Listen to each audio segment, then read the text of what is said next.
And now the floor is given to Aleksey Volkov. Today we will talk about another luminary or saint. We want to witness that these people are saints, and I'm so grateful that I met by accident or I visited him in Moscow a couple of years ago, and that's when I heard that he and his spouse Ksenia had very particular connection with this amazing person, Saint Khosé. And unfortunately, she actually promised to visit us, but she was not able due to her health condition. And I have heard so many amazing stories about Khosé, and I think Mr. Aleksei will tell us those stories. I think he's one of the closest friends of Khosé, Joseph in Georgian, and he will tell the stories about the connection. I would like just to ask you to tell us about the icon which you brought to us, because it has a very unique history. This is an exact copy of the icon which Khosé was carrying always with him. And could you please just tell us the story? As far as I am aware, Mr. Aleksei, you had a similar story which Khosé actually endured from the very beginning when he was refused to take this icon.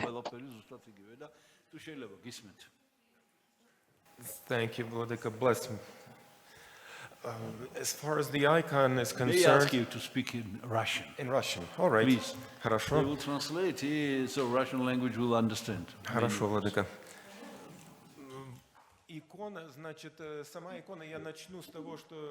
I will start with the fact that the icon, it's the original.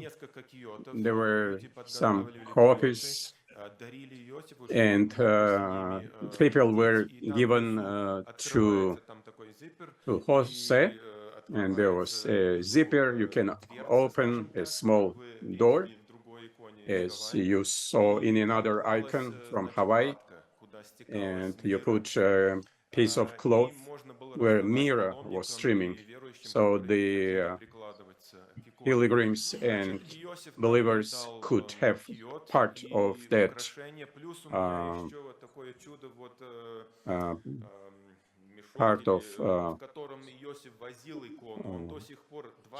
so that's the back or part of cloth, and there you can feel the fragrance that Joseph had. The icon itself was painted by elderly Israel Stone, who painted the icon that Joseph had, Khosé had, in 1981. Joseph got that icon that was streaming mirror, and this icon that you saw was hanging in a recluse. I visited a place in 2013, so that I will order a list of these icons for my family, because Khosé baptized our children, our sons. So I looked at icons, and I, frankly speaking, said it's not quite like icons. Maybe have some other kind of icons, maybe somewhat similar to the icon that was streaming mirror. So then they showed this icon that time, and I asked them whether I can get that icon. They said no, they refused. That's our sacred, and it was painted by bishop, and he wouldn't paint. And I asked them, maybe you will request your clergyman to be honest with you. I apologize. I just sort of lied. So they talked with the clergy, clergymen. And there were lots of people who talked to Father Superior from Europe and America and wanted to get that icon. And so all of a sudden, Father Superior, he blessed this icon. I called my wife, and my wife said, please take that icon and run away so that they wouldn't change their mind. So I took the icon, I thanked them, and went to Iveri monastery and put the icon next to the icon of Iveri Godmother. And from 2013, this icon is in our home, and every year we mark his memory in a church. That's October 30th, we mark his memory, and a lot of people come to touch the icon and to hear about the missionary work of Joseph. That's as far as the icon is concerned. Also, I'd like to say a few words about Jose. All of us used to call him Jose. His family from Spain, from mother's side, and from father's side, they were from England, and from his family were from ancient Spanish family Cortes. Cortes were those who discovered America together with Columbus. We know about the Cortes, the conquistadors, Paris, and others who were servants of Spanish king. So Jose was from an aristocratic family, and it was just in his blood to serve. It's a long history of his ancient family that served the royal court. So they brought Christianity and Catholicism as opposed to paganry that was in the States, in America. So for many years in a family tradition that the first son that was born into family would be named after Joseph. So Joseph was the first in the family, and he was named after Saint Joseph, who was the husband of Saint Holy Mother. And so he served the Holy Mother. He traveled in many countries with this icon that was streaming mirror, flowing mirror. I was about 13 years of age. It was 1999 or 1940. I visited a St. Trinity Monastery, Jersonville. I don't exactly remember date, but I remember that he also visited that monastery when he had an icon with streaming mirror icon. So I got acquainted with him and had closer ties with him. In 1990, when I got married, and my wife was from Russia, from the then Russia, former Soviet Union. I will tell you about that a little bit later. In Jordanville, there was a program for young boys. So we would spend the entire summer in monastery. So we worked in the field, in cowshed.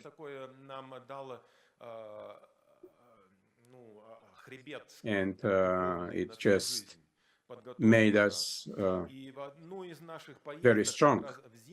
And in one of the winter trips, Seraphim Rose visited, and he was telling us about the Christianity. I think it was in 1981 or 92. Jose was born in Chile. It was in May 1948. A very religious family. His mother told him about the religion and raised him respect and veneration to Holy Mother. He visited Catholic monastery. It was a nunnery, and all of them liked him very much. And so when he turned into Orthodox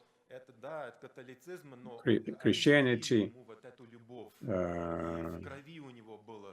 he very much through the blood of his ancestors, he venerated Holy Mother. When he was 12 years old, there was a church. Those who left Soviet Union, they set up a monastery. So despite the persecution, Orthodox Christianity was spread all over the world, in China, in Australia, and the word of God was spread. So he would go to Orthodox Church, and he would used to visit the church on his way to school, and he got acquainted with clergymen, Leonti, acquainted with Archbishop Leonti, and he studied art at the university in Chile, and he told a lot to Jose about Orthodox Church, and his mother blessed him, who was very religious, Catholic, but she nevertheless blessed him, and he became Christian Orthodox. He studied art at the university in Chile, and he was an artist. And he was missing something in Santiago, Chile, knowledge about the Orthodox religion, and it was very difficult to get religious education. And he was in touch with Bishop from Canada, so he accepted invitation, and he continued his education in Canada. He studied and learned French. He understood Russian.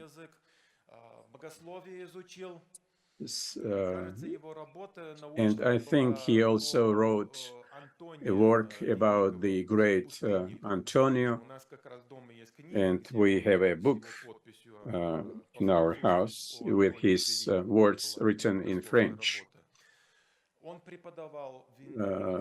He taught at the university art.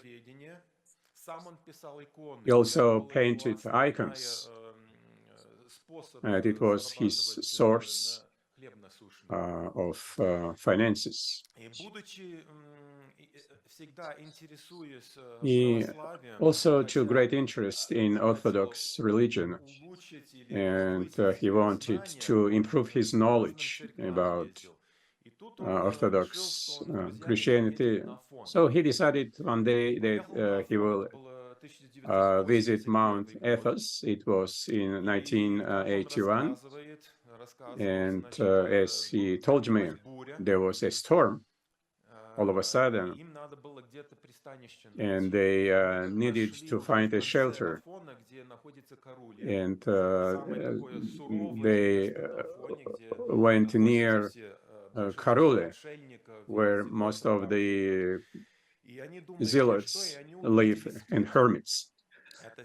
And they saw a skit, the Nativity of Christ. They approached that, and they were welcomed. And that skit, they were painting icons. That was, and Joseph admired one of the icons there, the Mother of God, a copy of the Iberian icon, and he asked Father Superior whether we can buy that icon, because we need very much that icon. First, the Father Superior refused, and he was very upset. So they were leaving the monastery, and one of the friends told him, "No, well, what, we are living without icon. No, well, let's wait." He was upset, of course. And all of a sudden, the Father Superior approached them with icon, and Jose was so glad, said that the Holy Mother told us that we need to give this icon to you. So he took this catalog, and he went to the Iberian monastery. And he said that he would like to put this icon next to the icon of the Holy Mother. And he said to the monks, "You don't know which country I came from, North America. There is so much evil there, and we need to fight and struggle with this evil." And they allowed him to put the icon close to the icon of Holy Mother. They prayed, and with that icon, he went back to North America, back to Canada. And Joseph, his apartment was on the Montreal, on the avenue of Saint Joseph. So he went back to his apartment. So he needs to pray every day, and for 3 weeks he was reading that Akafist of Very Mother, and he smelled during his dream a strong fragrance. He awoke and smelled a strong fragrance, and he looked at the icon, and the icon was streaming with myrrh. He was afraid. He called his Archbishop Vitaly, and he was told to go with his icon. So they prayed, and again, the icon was streaming with myrrh. So, and the Archbishop Vitaly said that this is a miracle. It was November 24th, 1982. And Archbishop Daniel was telling that in 1982, Father Seraphim Rose passed away. So, but we know that God never leaves you alone. So Father Seraphim died, and in 1982, an icon found its way to Joseph. So it was the baton was passed to Joseph, and from 1982, from 1997, Joseph, despite his poor health, he was unable to paint an icon. He had no financial means to pay for the rent. So he served to Holy Mother. And even in the Soviet Union, these pieces of cloth that had that myrrh were given to some people from the Soviet Union. So not people pilgrimed to miracle, but miracle went to people. And this is very unusual. In one of his speeches, Joseph said that we have to behave in the same manner as apostles and Jesus Christ. They would go to people and didn't expect people come to them. Also, interesting parallel was when Bishop Gerasimus was telling us about Father Gabriel was ordinate, that a name of Saint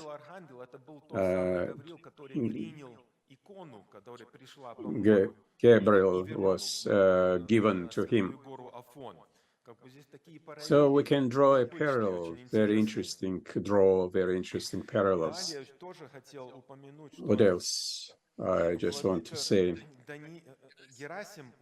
Bishop Gerasimus said that Seraphim Rose had some difficulties, had that burden that was on him, and as a priest, and being in his parish and in church, there's, we know about the obedience, and you cannot cross the line.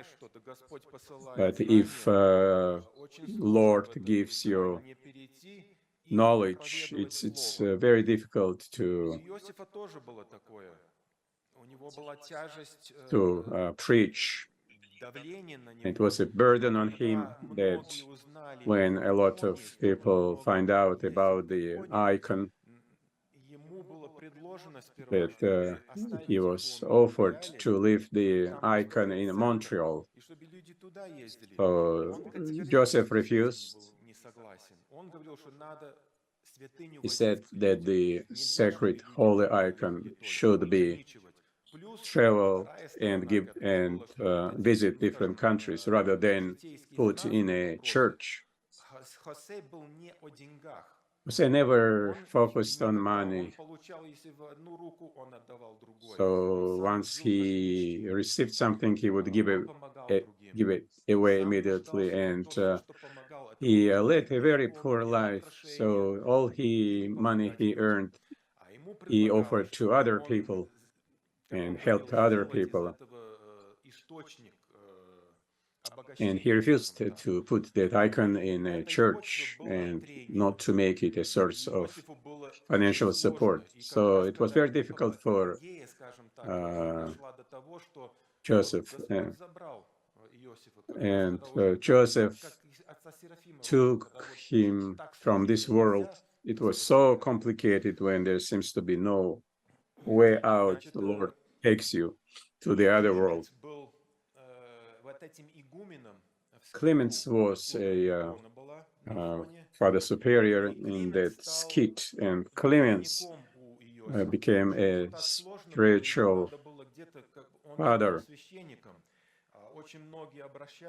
He wasn't a priest. Lots of people approached him, were telling him about their ordeal, about their problems. And if you are not a priest, you cannot behave as a priest. So there was a need to find a clergyman, and that Father Clement was listening to him and was blessing him. And in 1997, Father Clement said that you will be humiliated this year, and your image will be tarnished, and said that he was insulted this year. But we know that the Lord never leaves his beloved ones. Holy Mother loved Jose, we can say that. That's the path that Joseph had. In 1990, we went to a church in Manhattan, New York. Jose arrived with his icon, and after the service, Jose approached my wife. He said, "You know what? Today, Holy Mother will visit him," and I was shocked. How can Holy Mother visit us? And we just started. We were just newlyweds. We didn't have an apartment of our own, and Jose said, "It's not important." So he visited us. We put a scarf, a wedding scarf, traditional wedding scarf, in front of the icon. We prayed. We had our lunch, and the scarf was wet with smear. And from that time on, we made friends. When my wife became pregnant, and once we were driving together with Joseph in a car, my wife said, "How can we find a godfather?" And he said, "I will be your godfather." And 2 years later, we have the same situation. My wife is pregnant. And Joseph looks at my wife. Joseph said, your son needs a brother. After a few years, my wife gave birth to a son. And Joseph said that you will have a son. So again, together before my wife gave birth to a child, my wife said, "How can you be godfather to two sons?" He just was upset, and he said that I will be your godfather for your children. So he again became a godfather to my second child. He visited us in September 1997 and baptized, and he was playing with my elder son and shared his sorrows.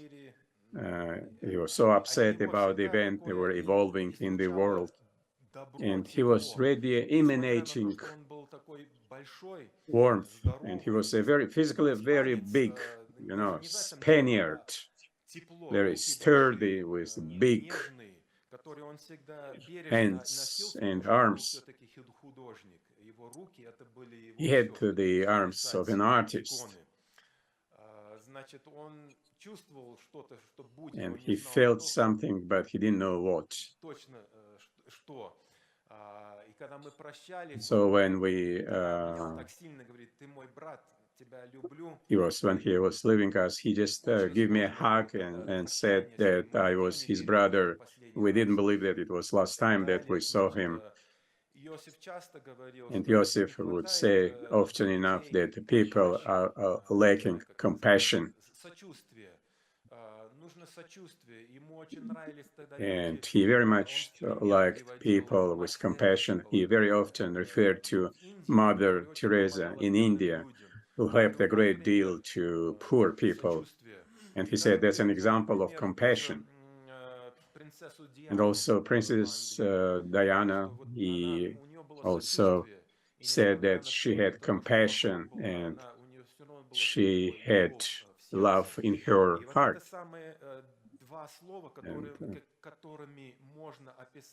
And two words with which we can describe Joseph, it was compassion and love. And the compassion and love was in his heart. And every time when he would visit a church, he would just keep a low profile, and he would stay somewhere aside so that people would not focus on him, but rather on the icon of Holy Mother. We believe that he was a very special one. But we were approaching him and addressing him, and he shared his knowledge and his thoughts with us. 1997, Joseph again visited the mountain of Ethon, and together with the Archbishop from Argentine as pilgrims. So they came back to Athens and they visited the monastery Andros. And there is a fresco mural. It was iconostasis, was part of iconostasis. And when there are some events, it is streaming mirror. And monks were approached Joseph in October 30th, 1997. It's not without reason. We know that the devil has its own plan. October 30th, it's a holiday of Satan, Halloween. So the devil picked up this day to torture and murder Jose. Guys from Romania, it doesn't matter, so approached Jose, and Jose always helped everyone. So they requested assistance, and they said they would like to go with him to his room. So he was tortured, and with cigarettes burned his body, and as autopsy physician said, that he died in torture, and he was tied. Joseph traveled to many countries with the icon of Holy Mother, and his trips traveled for 13 days, couldn't decide. There were autopsy, there was investigation, and he's from Montreal, but his body was in Athens, in Greece. You call local archbishops, we need to bury him. Unpleasant things people start saying about some unpleasant things and tarnish his message when we called Archbishop Clement that he would be tarnished that year. So how that happened that Holy Mother knew who she was going to select, and so agreed that in Jordanville he will be his burial place. Bishop Laver, when he opened that plastic bag, and his body wasn't corrupted. There was no smell, and it was.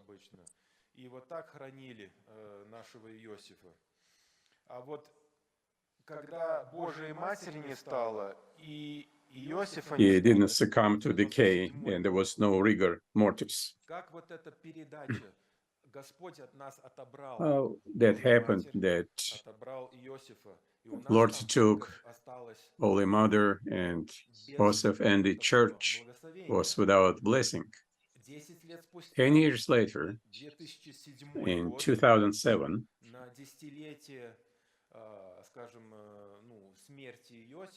and it was 10th years anniversary of Jose's death, a new icon, Mother of Ivory, appeared from Hawaii, and it was also a streaming mirror.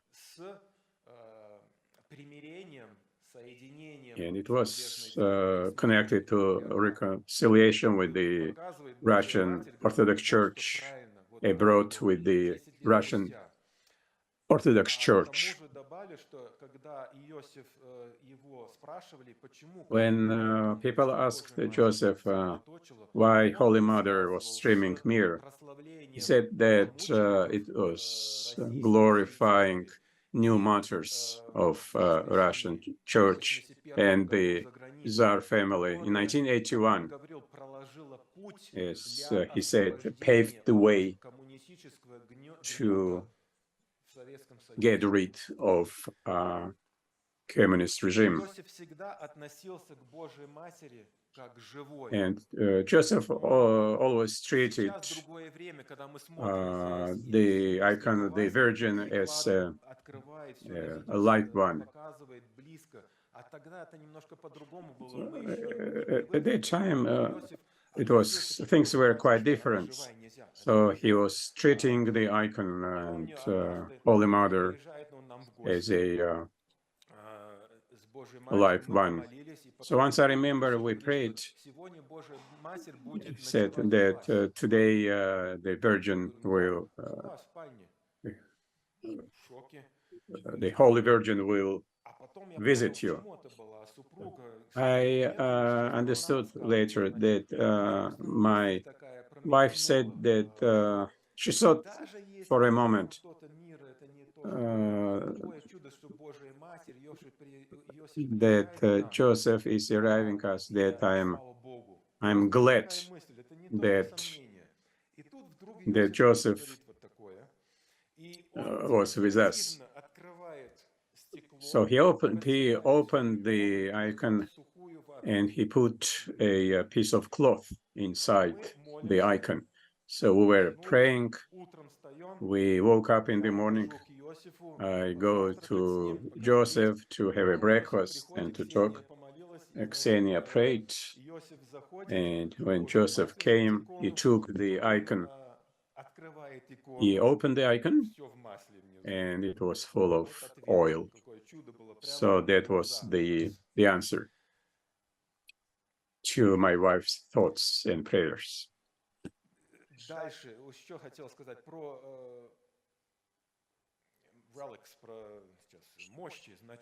Also, I would like to say about the relics.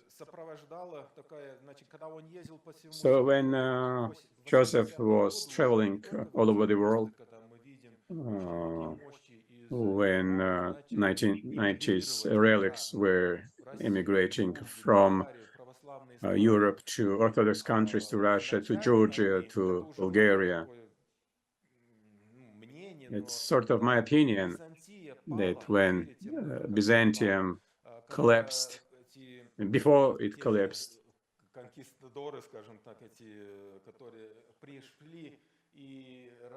those who destroyed Constantinople, they took a lot of sacred icons, and for different reasons, God left Byzantium and he moved through relics to Europe. And what happened in Europe? There was a Renaissance, a golden age in Europe. But we believe that thanks to these relics, Europe was facing Renaissance. And what happened in 1970s and 80s in Catholic Church in the West, people were getting rid of relics, burning them or throwing them away. And Catholic priests were approaching him and saying that we don't need it. They don't need relics anymore. He was given the relics of Roman Pope, spiritual father. His spiritual father, Clement, was named after Rome, Pope Rome. So in his chapel, in his apartment, there were lots of relics that he was collecting. Once he visited Brazil, and he went to the local market, and he saw Catholic nuns, and they were selling something in order to support their monastery, and they were selling relics, and he offered that you have no right to sell. That's all the money I have. I would like to buy relics. And he said, and he told them, if you don't give the relics for amount of money that I have, you will be burned in hell. And so they gave all the relics to him for whatever money he had. Joseph was communicating with lots of people in the world, and it was God's will that we made friends with him, and he liked everything beautiful when he met his Spanish friends. He said, he would say that the Lord sent beauty to us, and we should enjoy beauty, be it Rachmaninoff or Tchaikovsky. It was a joyful event to attend such concerts, or opera or classical ballet, and he liked very much songs of Montserrat Caballé, enjoyed her songs.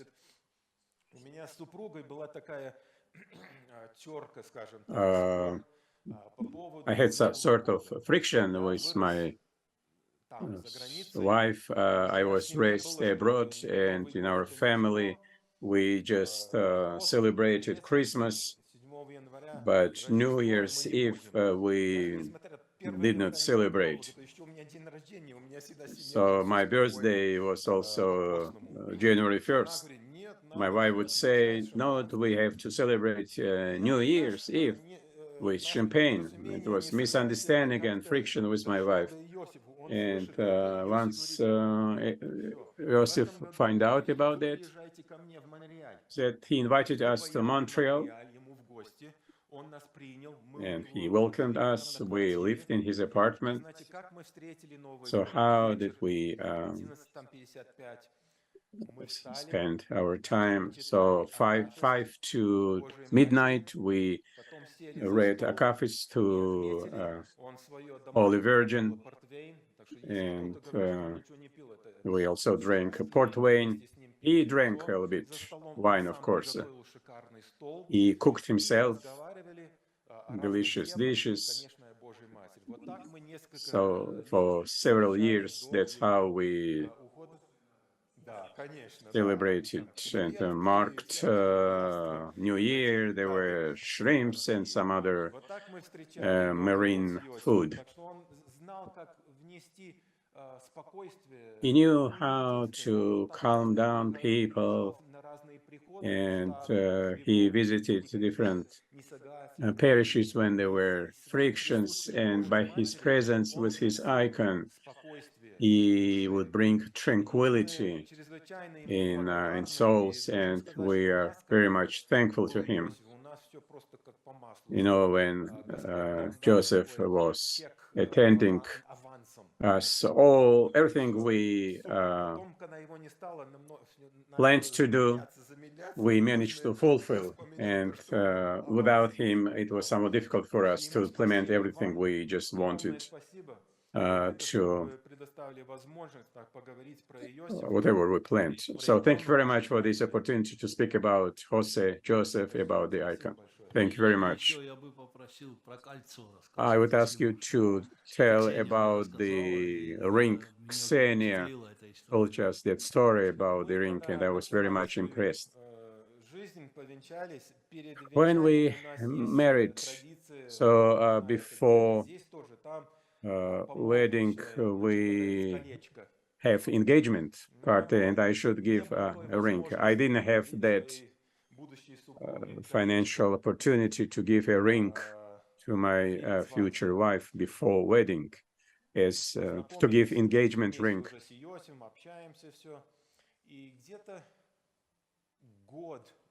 And a year prior to his death, Joseph visited us. He opened a small box and gives a ring with diamond. He says, "This is to you."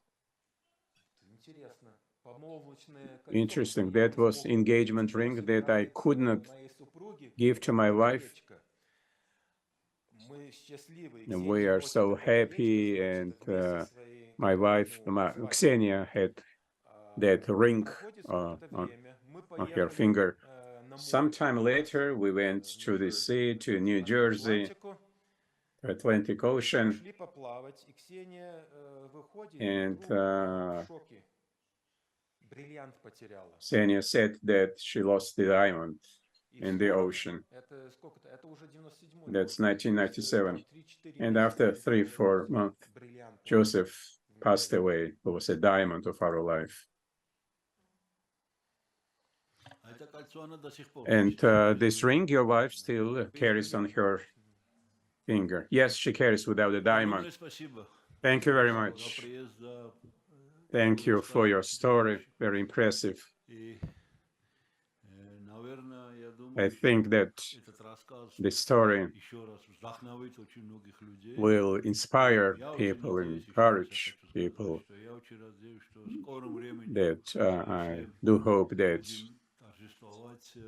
pretty soon we will celebrate these people, these luminaries of our times.